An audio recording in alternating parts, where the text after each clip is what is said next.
ಶಶಿಕಲಾ ಅವರಿಂದ ಸರ್ಕಾರ ರಚನೆ ಮಾಡೋಕೆ ಸಾಧ್ಯವೇ ಇಲ್ಲ, ಇದಕ್ಕೆ ಅವಕಾಶ ನೀಡೋದೇ ಇಲ್ಲ ಅನ್ನುತ್ತಾರೆ ಪನ್ನೀರ್ ಸೆಲ್ವಂ ಅವರ ಬೆಂಬಲಿಗರು. ಶಶಿಕಲಾ ಸರ್ಕಾರ ರಚನೆಗೆ ಆಹ್ವಾನ ನೀಡಿದ ರಾಜ್ಯಪಾಲರ ನಡವಳಿಕೆಯ ಹಿಂದೆ ಬಿಜೆಪಿ ಕೈವಾಡ ಇದೆ.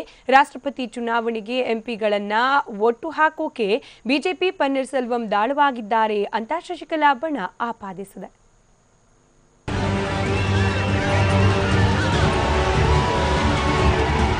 ದೇಶದಾದ್ಯಂತ ಕುತೂಹಲ ಕೆರಳಿಸಿದೆ ತಮಿಳುನಾಡು ರಾಜಕೀಯ.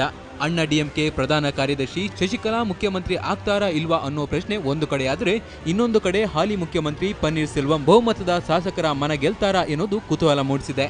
ಈಗಾಗಲೇ ತಮ್ಮ ಬೆಂಬಲಿಗ ಶಾಸಕರನ್ನ ರೆಸಾರ್ಟ್ನಲ್ಲಿ ಇರಿಸಿರುವ ಶಶಿಕಲಾ ಸರ್ಕಾರ ರಚನೆಗೆ ಇನ್ನೂ ಆಹ್ವಾನ ಇರದ ಹಿನ್ನೆಲೆಯಲ್ಲಿ ರಾಜ್ಯಪಾಲರ ಬಗ್ಗೆ ಆಕ್ರೋಶ ವ್ಯಕ್ತಪಡಿಸಲೇ ಬಂದಿದ್ದಾರೆ.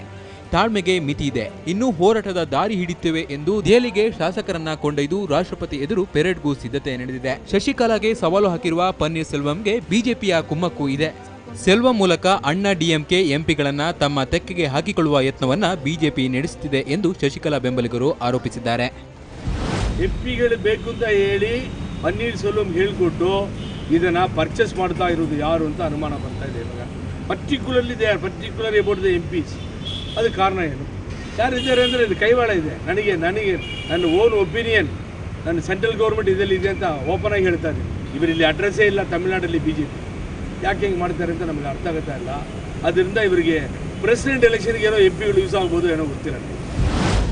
ಶಶಿಕಲಾ ಮುಖ್ಯಮಂತ್ರಿ ಆಗಲ್ಲ, ನಮ್ಮ ಪಕ್ಷದ ನಾಯಕರಾಗಿ ಸೆಲ್ವಂ ಅವರೇ ಮುಂದುವರಿಯುತ್ತಾರೆ ಅಂತ ಅಣ್ಣಾ ಡಿಎಂಕೆ ಪಕ್ಷದ ಕಾರ್ಯದರ್ಶಿ ಹೇಳಿದ್ರೆ, ನಮ್ಮ ದೈವವಾಗಿದ್ದ ಜಯಲಲಿತಾ ಅವರನ್ನ ಎಲ್ಲರಿಂದ ಶಶಿಕಲಾ ದೂರ ಮಾಡಿದ್ದಾರೆ ಅಂತ ಮನೋಜ್ ಪಾಂಡ್ಯನ್ ಹೇಳಿದ್ದಾರೆ.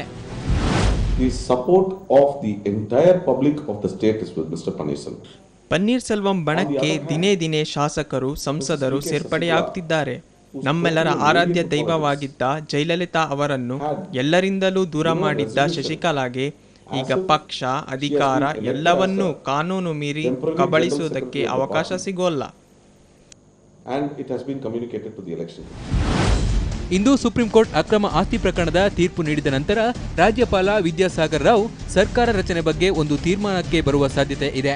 ಶಶಿಕಲಾ ಅವರಿಗೆ ಆಮಂತ್ರಣ ನೀಡಿದರೂ ಬಹುಮತ ಸಾಬೀತು ಸೂಚಿಸುವ ಸಾಧ್ಯತೆ ಹೆಚ್ಚಾಗಿದೆ. ಒಂದು ವೇಳೆ ಶಶಿಕಲಾಗೆ ಶಿಕ್ಷೆಯಾಗಿ ಅನರ್ಹತೆ ಸಂಕಷ್ಟ ಎದುರಾದರೆ ತಮಿಳುನಾಡು ರಾಜಕೀಯ ಮತ್ತಷ್ಟು ಗೊಂದಲಮಯವಾಗಿದೆ. ರಮೇಶ್ ಕಂಠೀರವ, ಟಿವಿ9 ಚೆನ್ನೈ.